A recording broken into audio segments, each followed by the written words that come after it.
car repos have been really, really piling up. And people have been like, oh, it's not that bad. Oh, it is really bad. So let's look at this because I got some data and we're going to look into it because one in every 38 vehicles in the US is now on the repo list. So look at some of these parking lots right here. Every 38 cars, one of them is on the repo list. By December, it is going to be one in every 27 vehicles. So I'm not talking about buses, I'm not talking about boats, I'm talking about vehicles and trucks. And this is just absolutely crazy. That means if you're sitting on a red light and you look around you, one of these cars is on the repo list and it is about to be taken. If you live in a community with 18 homes and everybody has 2 cars, one of these homes has a car out that is for repossession. And I've asked you guys in a poll yesterday, what do you guys think is the biggest culprit of why this is happening with all these repos? And this has been a pretty good turnout. So this poll, I really like it. And I appreciate you guys sharing your opinions, sharing your comments, because 32% of you said people's income isn't keeping up. 26% are saying Americans are overspending. 22% car payments are too high. And 19% said inflation is destroying budgets. So we're seeing that all these cars right here, people shouldn't have bought them. And a lot of people in my comment section on that poll have been saying, you know what? That's all of these things. They should have budgeted better. I know someone who got their Kia repoed yesterday. They make plenty of money, just refuse to pay their bills. Because why would you pay your bill? You can just pick up another one. They have these crazy incentives all the time where it's like, you got good credit, bad credit, just come in, we'll get you back rolling. And somebody else said, people are spending way too much on their cars, thinking it's okay or normal to make crazy high payments with crazy high interest rates on depreciating asset. That is how it's a recipe for disaster. Once you're going to figure out like, ooh, 20% interest, and then your car's going to drop the minute you drive it off the lot in value, it's not good. And I said, yeah, how do you think this all came about? Predatory lending and not to know any better because lack of experience. Yeah, predatory lending. I'm telling you, these ads that they're running just to say, just come in. They fudge the numbers, they play it, they play on their computer with the numbers, and all of a sudden, you got approved. We got you. So just sign here, and you're done. And other people in that comment section have been saying, just buy a $4,000 or $5,000 vehicle. And just keep that rolling. I looked and on Facebook Marketplace, I couldn't really find any reliable $3,000 to $4,000 vehicles. So I went to Carvana, and in my area, the cheapest one you could get from Carvana is $9,990. So now let's think about this. You're going to buy this $9,900 vehicle, and you're going to have to add delivery fee. There's going to be some nonsense other BS fee, and there's going to be taxes, titles, and everything else. And so you're going to look at $12,000, $13,000 for a vehicle that is a 2014, so it's 10 years old with 100,000 miles. And this is the reality of where we're at in the car market. So let's get into why millions of Americans, including good credit Americans, are getting repoed. Here's some data. In 2022, there was 1.2 million repos. 2024, there's 1.7 repos. That has been the most since '09. So people that have been like, '09 has been a bad year with the economy. Well, we are now at 7.5 million assigned repossession. We're projected to be at 10.5 million by the end of the year. This is the highest reported assignment volume ever recorded. And so if you want to stay up to trends and participate in my polls and be part of my videos, please like and subscribe. That would really help out my channel. And let's do this one. With 284.6 million vehicles registered in the United States, this means, if you do the math, one in every 38 vehicle is on the repo list today. I kid you not. Look it up. This is absolutely crazy. And now let's go over something that people always say, oh, there's no good news. There's no good news in my videos. Well, if you're a repo agent, you probably are stacked. I've seen videos online that people have been like, my repo lot's so full, I don't even know where to put it. And we're going to see one of these repo agents basically just tow a car. And it's like, ha, try to outsmart them. Doesn't work like that. Because They're quick, they're agile, and they know what they're doing. Then they openly admit they have too much work, and this signals a mass distress on consumers. When the repo industry is booming, that means the economy is dying. If tow truck drivers are the ones driving, something is seriously wrong. So let's look at this guy with the repo truck. So you're looking at this video, and in this video, this person with the truck, you think you can park it behind it? Nah, they'll come after it. It doesn't matter. They'll just take it. It does not matter how you park it. They'll just come, take it, easy, easy peasy. No worries at all. Here we go. Good credit, bad credit, it all doesn't matter at the end of the day. It will get repoed if you signed up for some of these long-term loans. We're going to watch another clip here coming up of a dealer basically saying for Bank of America Tier 1 credit, they're getting some real nice high-end cars repoed. And 700 plus credit score, those are just as likely to default as subprime. They used to never miss a payment. All of a sudden, they're starting to miss payments. And you know what that means? That means the repo man is coming. And one of the big problems is this: when good credit Americans are defaulting on their car loans, that means the system is past its breaking point. So this is just another sign that we are in trouble. So this isn't even irresponsible. This is financial exhaustion. This is the real indicator of a collapse when people just give up and stop making their payments. And when we're looking at it, why is this happening? What is going on? New car prices are just too high. A new car averages $47,000. Used car now plus 28. Interest rates doubled. Payments jumped from $200 to $400, $500, $600 for cheap cars in 2 years. And in America, how do you make something affordable? We'll just extend the loan terms from 72 to 84 to 96 months. And I'm like, man, that's a lot of years. Well, they're starting to think about 15-year car loans aren't a thing, but Americans are getting more comfortable with long-term car loans. So you might see it in the future where they're going to roll out 15-year car loans. We're normalizing decade-long car loans almost like mortgages. So you might see that one of these cars is going to be with you the same amount of time as your house. Absolutely crazy. People aren't buying cars, they're buying timeless debt, where it's just going to be forever enslaved in debt.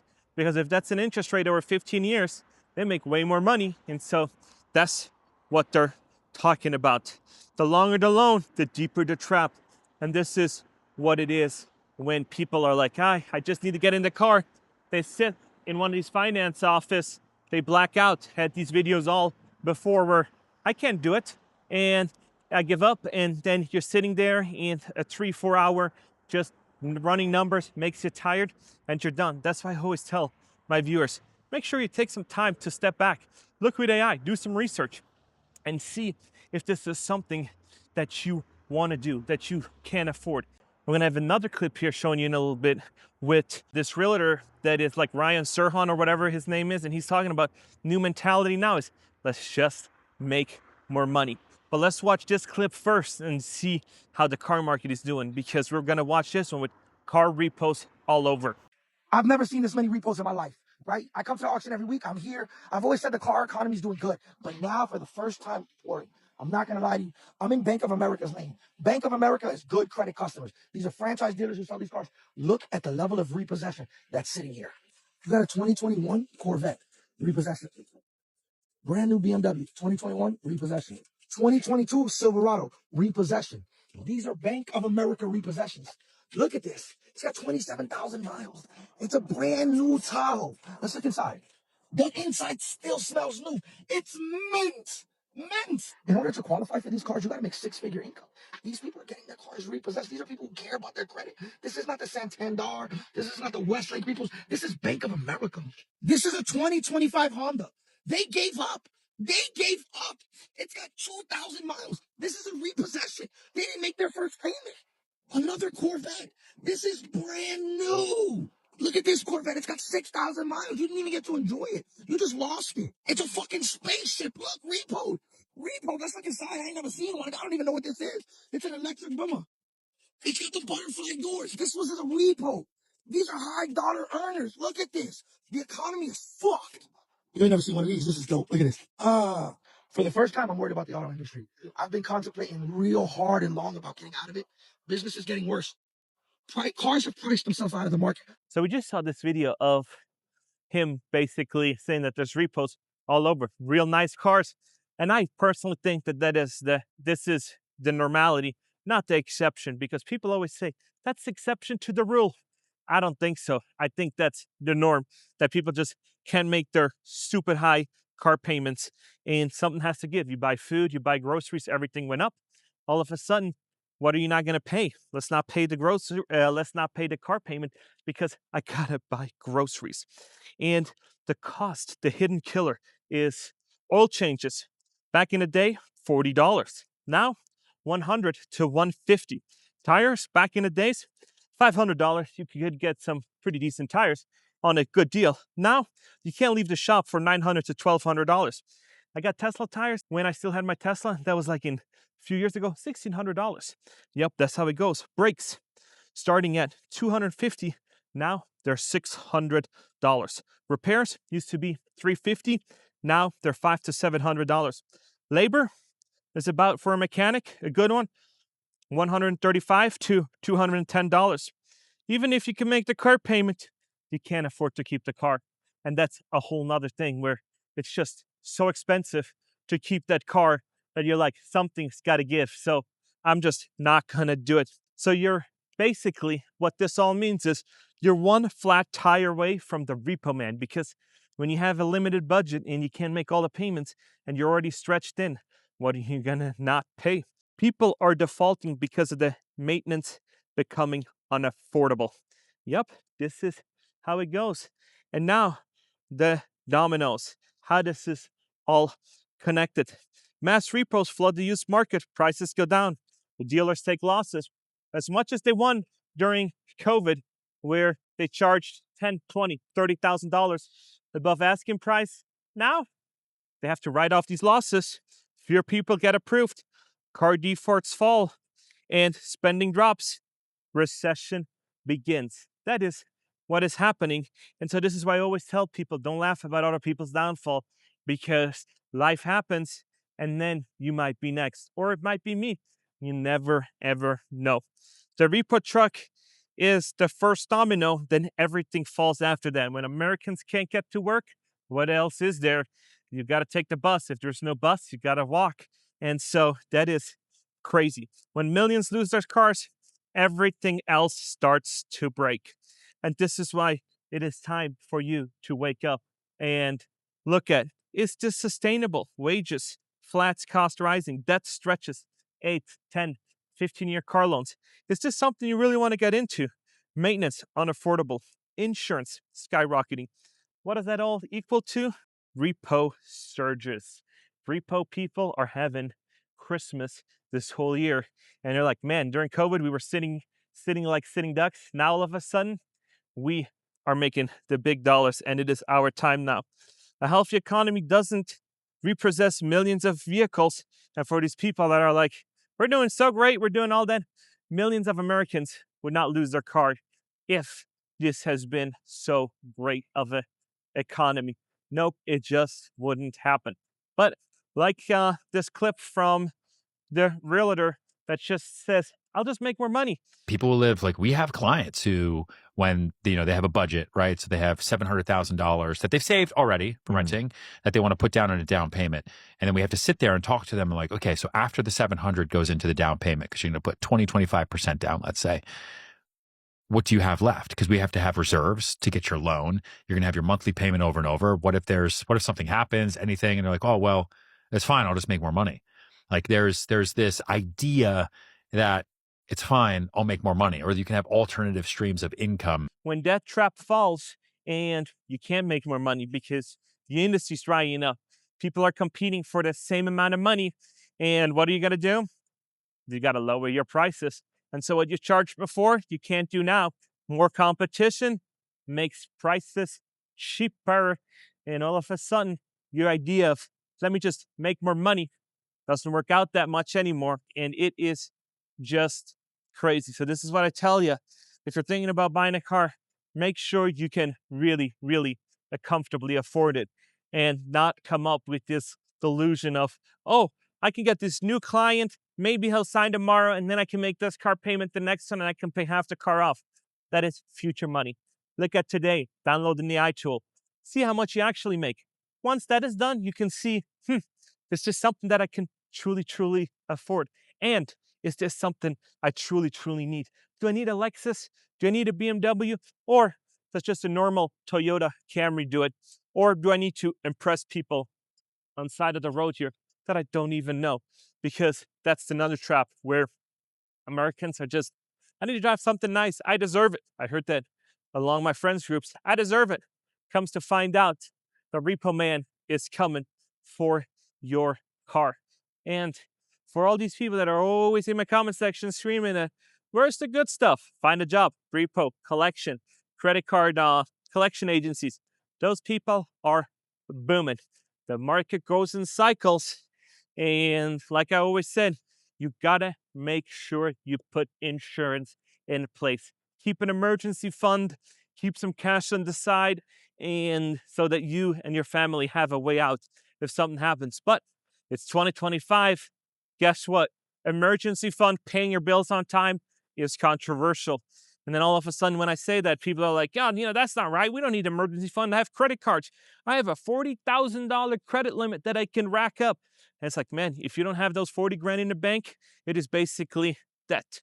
And just because you have $40,000 in credit limits doesn't mean that you should go out and just rack up $40,000 worth of debt, because you technically can. And your credit score is going to hurt. But yeah, this is life in the US, where credit's easily to come by and companies love it, because if you don't make their bills, they'll repo it. And yeah, this is absolutely tragic. But then again, this is just my 2 cents. And I've seen a lot of creators talk about, a lot of salespeople say, it's been the slowest month ever. Yeah, it is. You guys, car dealers that are like, oh, we're not doing so great. You guys took all the profits for years to come. You price gouge consumers, and then you're crying to government and say, I can't do it. Let's get a bailout package. People think, oh, big car dealers, they're going to get bought out. Comes to find out, they might not, because we're seeing it. Federal deficit needs to be cut. They're working on it. And this is reality for 2025. But then again, car lots are full. You can probably get some amazing good deals. If you're trying to get one of these nice cars, 2023 Ram trucks, look at that. Sitting on the podium, leather, everything. Look at that. If you're thinking about it, look at that. If you're thinking about this one, you can probably get it. They'll probably make you a real sweet deal. So yeah, this is how it's going to go. They got all these cars. The lots are packed. But then again, Americans have been impatient. When your neighbor gets a new car, I want a new car. If your neighbor upgrades, if your neighbor got a nicer car, keeping up with the Joneses, I want a nicer car. I want this too. I want that too. And then all of a sudden, yeah, your neighbor might have a bigger bank account, a bigger credit limit. Don't be jealous. Just say, you know what? I wish you all the best, and hopefully you're all good. And for some other people that always yap about in my comment section, say, my friends don't talk to me like that. Just how you phrase the questions, I know your friends wouldn't open up to you. So look at that a little bit when you're going to type in the comment section, like, my friends, they would never. No, it's all great. See how you phrase that question, and ask your friends, oh, good one. Hey, how do I come over? How do I come across? How do you perceive me? How am I perceived? All of a sudden, they're like arrogant, something else. Only if they're a good friend. If they don't care about you and you're just a mediocre friend to them, that's it's just fine. No criticism at all. You're perfect. You are a wonder child. You're one in a million, right? And once you're like, oh man, I come over actually really, really naive. Then it's like, what do you do? Change your behavior and make sure that you have more deeper conversation than, did you see the Raiders game tonight? Did you see the football game tonight? No, you want to get past that. If you want to really flourish in life and want to have good friends, meaningful connections, and have people that will actually care about you, You need to ask the deeper questions, not just how's it going and how about this and how's the family doing. Ask something really that not everybody would know. Hey, how's Jimmy's writing lessons going? How's Jane doing in her school? Is she still doing really well? And you go where you actually feel that somebody cares about you. And I used to have the same problem where I didn't really know how to ask these questions, but then at one point it just kind of makes click, and then you're over these conversations where you're just like, hey, how's it going? And that's it. That's a great conversation starter. But then you need to go deep and ask some better questions. So yeah, this was it. I mean, we're back in Las Vegas. I've read all of you guys' 500 comments.